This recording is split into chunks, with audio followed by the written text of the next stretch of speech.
Olá pessoal, aqui é a professora Marla. Essa é a parte 2 do tópico 1, Introdução ao Empreendedorismo. Como eu sei que todos agora vão assistir essa parte 2, porque a parte 1, alguns já assistiram online, presencialmente comigo, eu gostaria de trazer algumas informações para vocês, a título de informação mesmo para o nosso curso, para o bom andamento do nosso curso.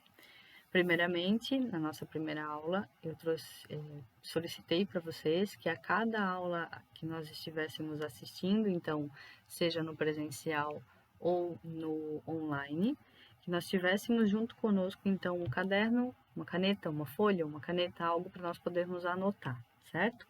E havendo aí qualquer questionamento, dúvida, vocês possam anotar e, se tiverem necessidade de pesquisar sobre ou até mesmo entrar em contato comigo para que a gente possa esclarecer essas dúvidas que ficaram, então, do assistir da aula, ok?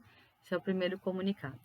O segundo comunicado trata-se das faltas, das presenças, né? Registro de presença de vocês e número de faltas permitidas. Então, nós temos aí a maneira de nós registrarmos as presenças, como é que vai acontecer. Essa parte 2, ela já é parte do EAD de vocês, né? Então, vocês podem assistir ela durante a semana.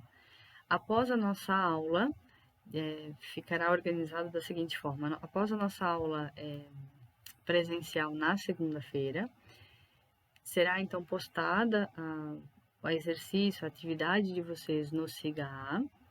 E aí, a partir do exercício da execução dessa atividade, que ela tem um prazo para acontecer, quem realizar essa atividade, ainda que não estivesse presente na aula de segunda-feira, ganha presença, ok?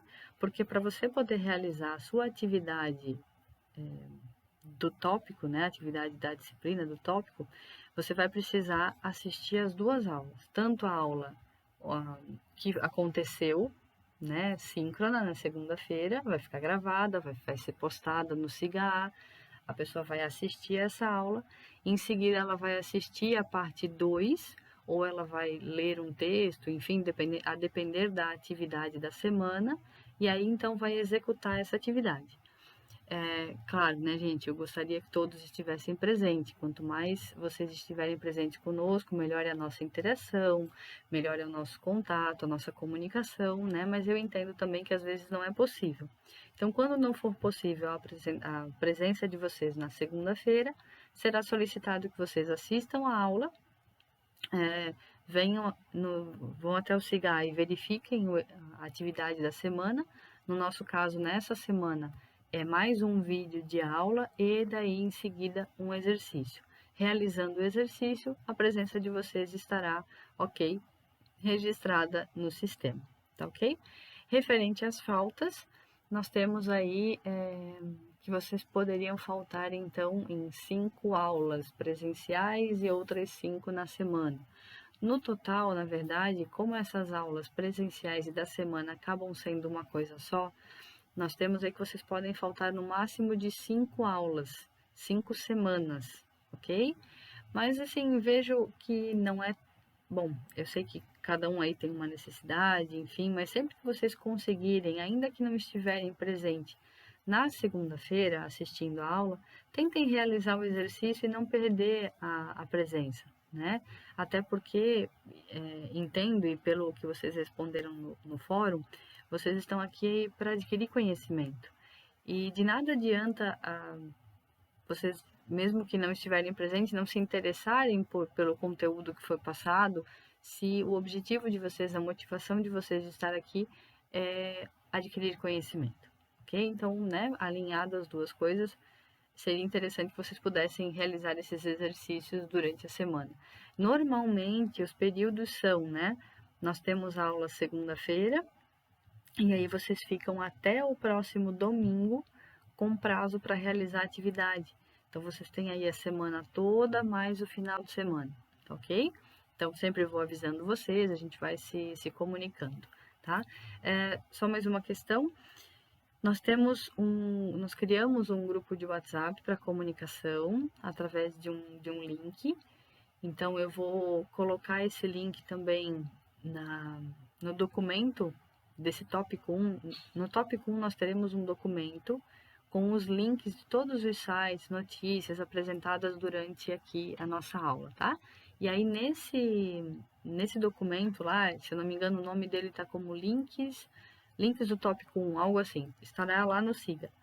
E nesses links, dentre eles estará o link para você que está entrando recente agora ou que não conseguiu pegar o link no chat no nosso primeiro dia de aula, está o link para você entrar no nosso grupo de WhatsApp se desejar. O que a gente faz nesse grupo de WhatsApp, né? O que a gente comunica lá? Eu combinei com o pessoal que as nossas comunicações institucionais, então avisar quando foi postado aula, avisar quando tem atividade, esse tipo de comunicação será diretamente pelo SIGA, ok? Então o SIGA vai emitir uma notícia para vocês, vai enviar um e-mail para vocês e vai comunicar essas questões institucionais para vocês. No WhatsApp, a gente vai reforçar, sim, essas comunicações, mas vai ser mais no sentido de comentamos algo na disciplina, como aconteceu na semana anterior aqui. Eu comentei algo que aconteceu com os alunos de uma outra turma, né, que eu leciono, de uma outra disciplina, e aí eu disse, gente, vou mandar a foto para vocês verem no grupo. E aí acabei colocando a foto lá para o pessoal visualizar, né? Então, de repente, a gente comenta alguma coisa em sala, e aí no dia a dia de vocês acontece um fato que relembra o que a gente falou em aula. Muitas pessoas gostam de compartilhar, então esse grupo é para isso, para nossa interação, não vou dizer não acadêmica, né, porque a gente está ligado pela academia, mas as informações institucionais, elas acontecem pelo SIGA. Então, né, fiquem muito à vontade para não, eu não gosto do grupo do WhatsApp, não quero mais, enfim, tenho muitos grupos, não quero participar, tudo bem, né? Você não ficará longe, não ficará sem receber, né, as informações institucionais, ok? Então, dados os recados paroquiais, vamos seguir a nossa parte 2 do. Nos últimos slides da parte 1, a gente viu a definição, né, definição não, o que significa exatamente a palavra empreender, e eu comentei com vocês que não existe uma definição exata para o fenômeno do empreendedorismo, mas cabe a gente trazer, né, antes da definição, que também nós já vimos na finalização do tópico 1, a definição de Schumpeter.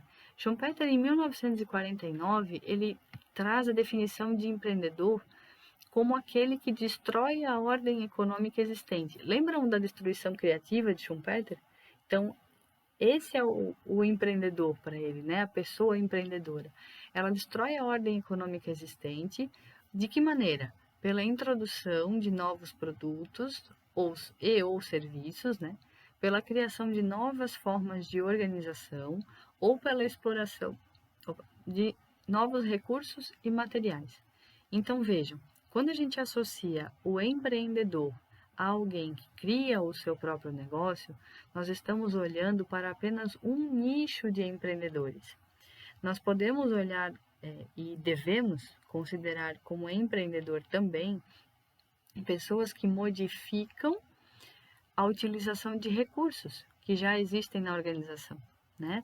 A forma de você olhar para os materiais, para os recursos existentes, para os processos, para as formas como as coisas são feitas dentro da sua organização de uma maneira diferente e encontrar ali uma forma de inovar, uma maneira de trazer e fazer algo diferente, já é uma atitude empreendedora. Você já está se colocando como uma competência empreendedora, ok?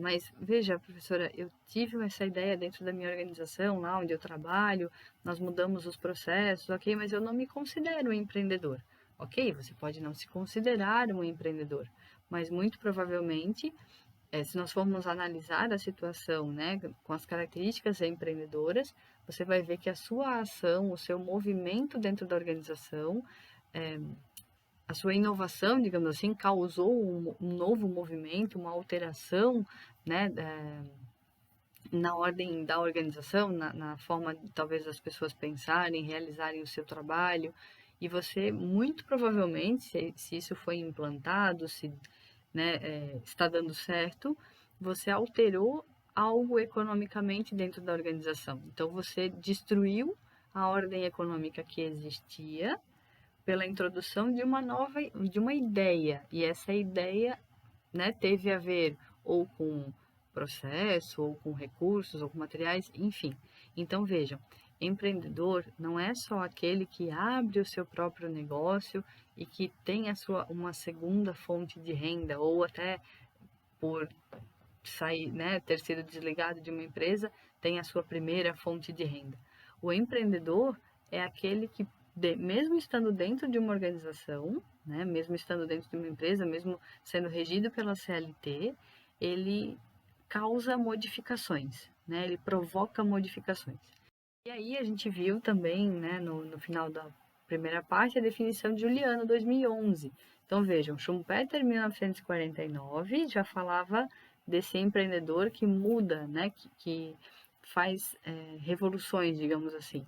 E esse novo autor, então de 2011, fala que o empreendedor é aquele que resolve assumir o risco de iniciar uma organização. Então aqui esse autor ele já traz para a questão de empreendedor, pessoa que inicia um novo negócio, ok? Então são visões diferentes dentro da academia, dentro do estudo do empreendedorismo, né?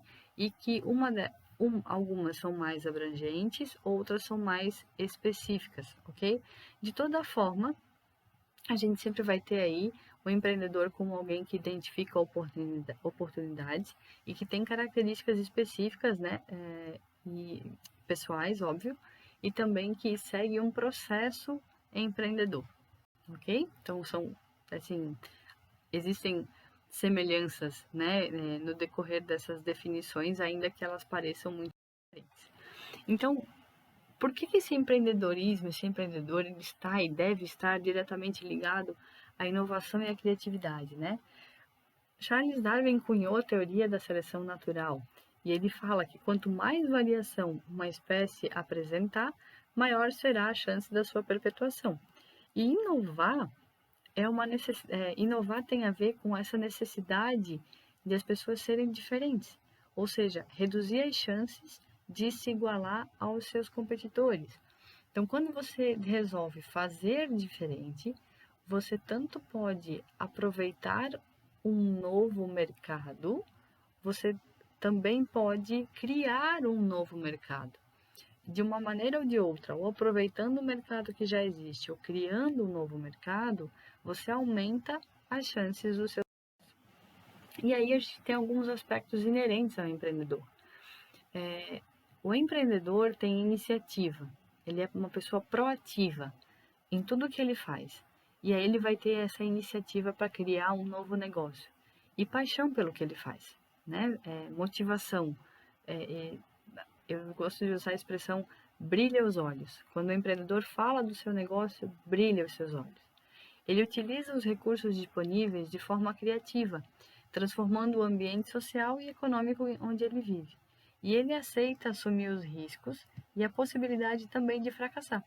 Porque quando a gente fala em assumir riscos, a gente não fala somente em assumir riscos de, será que eu vou vender? Será que não vou vender nesse mês ou não? Mas será que eu vou dar conta ou não vou dar conta? Não é só esse risco, mas sim o risco, a possibilidade de fracassar também. Pode não dar certo, ok?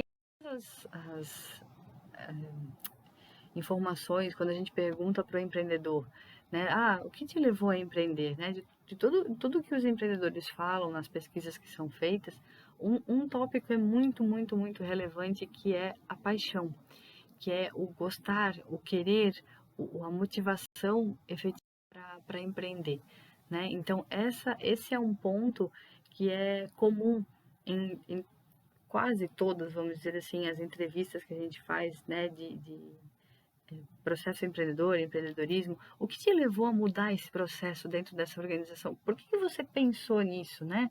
Qual foi a ideia? E aí a pessoa relata, claro, ela não vai dizer assim, que eu tenho paixão pelo que eu faço. Às vezes ela fala, ela usa realmente a palavra, não, eu tenho paixão pelo que eu faço, eu vi que dá para fazer diferente.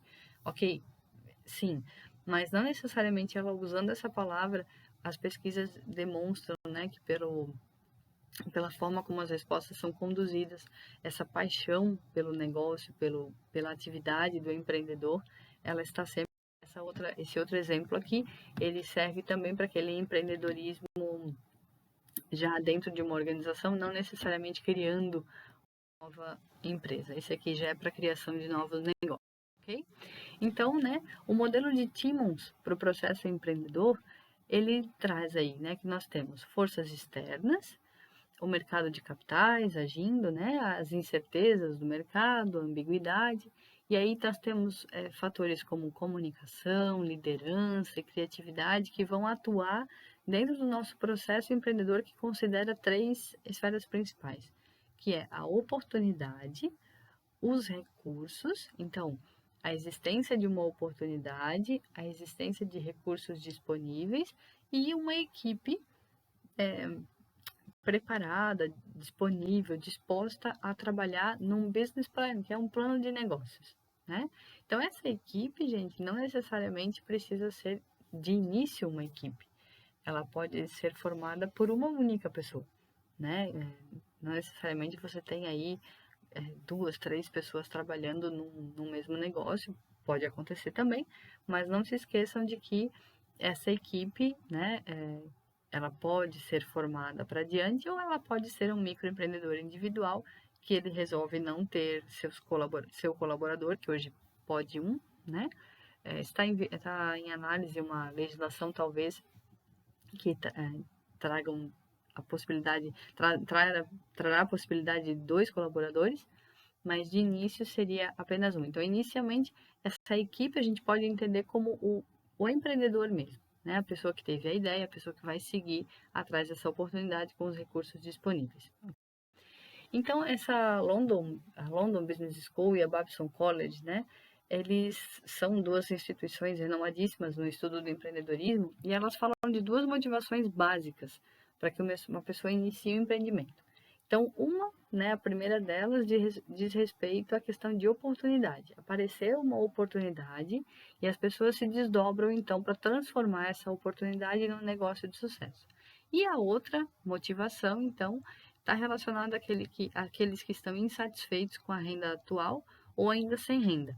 Então, a gente chama de, a primeira, empreendedorismo por oportunidade e a segunda, empreendedorismo por necessidade. Okay? Tem várias outras classificações, tá, gente? Tem vários outros tipos, modelos de empreendedorismo, mas esses são os 2 principais. Nas próximas aulas a gente vai falar sobre cada um deles, né? Então, exemplos de problemas, eu trouxe aqui alguns exemplos de problemas que geraram oportunidades lucrativas aqui. Quem conhece a GoPro, né? Então, o que é a GoPro? Na verdade, a GoPro foi uma inovação das antigas máquinas fotográficas. Ainda que a gente tivesse máquinas fotográficas digitais, elas não se faziam, não era possível, não é que não era possível, né? A gente tem aí a inovação e a criatividade do brasileiro que são gigantes. Mas ao invés de você pegar uma máquina digital comum, prender ela no seu boné com fita adesiva, você tem uma GoPro. Você tem a possibilidade, né, de ter uma GoPro. Então, o Nick Woodman, em 2002, criou essa câmera para momentos de aventura. Então, além, né, de ela filmar você em movimento nos seus momentos de aventura, também existe a possibilidade de você levar ela para aventuras aquáticas, né, e aí capturar imagens maravilhosas, filmes e tudo mais, né? Não só foto. Ainda outras oportunidades, né? Durante a Segunda Guerra, em 1940, quem não conhece, né, a Nutella aí hoje, aqui é o queridinho das crianças, né? Durante a Segunda Guerra houve a escassez de muitos alimentos, inclusive o cacau. Então o grupo Ferreiro aí criou um creme de avelã, semelhante ao cacau, né? Que como fala, semelhante, uva e cacau, mas ele não é, a base dele não é somente o chocolate. E com isso, criou-se aí a Nutella, né? Mais de 10 bilhões de faturamento, 10 bilhões de euros de faturamento, e representa aí cerca de 25% do consumo mundial de avelã, presente em mais de 70 países, né? Que bom que nós temos Nutella já no Brasil, né? Outros problemas, então, outro problema, né? No ano de 1929, além da Depressão Americana, tinha a crise, então, a crise do café. E aí, né, na época, um dos maiores produtores de café, o Brasil, com grande excesso de grãos. A comitiva, então, foi à Suíça, conversou com a Nestlé e a solução foi transformar o café no café solúvel, café instantâneo. Então, surgiu aí o café. Nós temos também a questão de quando aconteceu a quebra da bolsa e tudo mais, né? As empresas reduziram a sua produção, né? A IBM continuou em ritmo normal. E aí foi a única empresa a possuir estoque e tecnologia para tratar dos milhões de dados da Previdência Americana, tabulando os registros para 26 milhões de pessoas, ou seja, né, o maior projeto contábil da época. Então foi numa recessão aí, né, na quebra da Bolsa de Nova York, no momento de recessão, a IBM enxergou uma oportunidade, ok? Aqui ele verificou sim, né, identificou uma oportunidade no mercado e tudo mais, né, a questão da economia compartilhada e tudo mais, a demanda de passageiros, né, a fonte de renda a partir das caronas, e de carona com ele, vamos dizer assim, todos os demais aplicativos de caronas que a gente tem, mas vejam, sem querer, em contrapartida, ele também criou um novo mercado, né? Hoje, talvez, muitas das pessoas que utilizam o Uber, porque se nós formos olhar, assim, paralelamente, comparando, né, dois serviços, nós temos ainda, né, mas era única e exclusivamente carona, ou você pegava com conhecido ou você pegava um táxi, né? E aí, nem todo mundo pagava o seu táxi, vamos dizer assim, tinha condições de pagar um táxi. E aí a gente acabava se virando, ia a pé, ia de bicicleta, resolvia o seu problema ao invés de pegar um táxi, né? Hoje o Uber ele veio para o mercado com uma tarifa menor e a partir desse momento as pessoas que talvez pensariam duas vezes em chamar um táxi, hoje não pensam duas vezes em chamar um Uber. Não pensam duas vezes em ir para algum lugar de Uber, né? Ao invés de você ir até mesmo com o seu próprio carro. Inclusive, não sei se vocês conhecem, né? E até é um exercício que a gente pode fazer aí, né? Algumas pessoas, talvez vocês conheçam pessoas assim também, como eu, algumas pessoas deixam de comprar o seu próprio carro. Vejam, claro que tudo depende do contexto, depende da cidade da pessoa estar, né, inserida. Mas existem algumas pessoas que deixam de comprar o seu próprio veículo porque elas começam a considerar, olha só, se eu colocar o meu veículo na estrada, né, eu vou ter um custo para isso, eu vou ter que ter o custo com o seguro, eu vou ter que ter o custo com o IPVA, vou ter que ter o custo, correr o risco, né, de acontecer alguma coisa, custo também com combustível e tudo mais. E até a própria carteira de motorista, se a pessoa não tem, enfim, uma série de custos que ela coloca no papel e ela pensa, bom, se eu tiver o meu carro, eu vou ter que lidar com todos esses custos. Se eu ficar pegando Uber, quando eu preciso, os custos são menores, né? Claro que tudo tem que ser posto no papel, não estou dizendo que é vantagem ou não, tá, gente? Não é juízo de valor aqui, vantagem ou desvantagem, mas apenas apresentando uma situação que ocorre, né? Então, vejam, antes do Uber, muito provavelmente essa pessoa nem cogitaria não comprar o seu carro, não fazer carteira de motorista e não assumir os riscos de se ter um carro, os riscos e os custos, né, de se ter um carro. Ela simplesmente teria. E hoje não. Hoje você tem a opção. Então, existe um novo mercado para esse Uber, né? Não só as caronas, né? O fato de ele utilizar o mesmo sistema dos táxis, mas o mercado de pessoas que não querem comprar os seus carros e usar o sistema do Uber, ok? Gente, muito obrigada pela participação de vocês até aqui, né? Por me ouvir, participar comigo até aqui. Há uma atividade postada para vocês no SIGA, referente então à parte 1 e 2 do nosso tópico 1, ok? Eu aguardo vocês realizarem essa atividade E aí, nós nos vemos na próxima segunda-feira. Muito obrigada, fiquem com Deus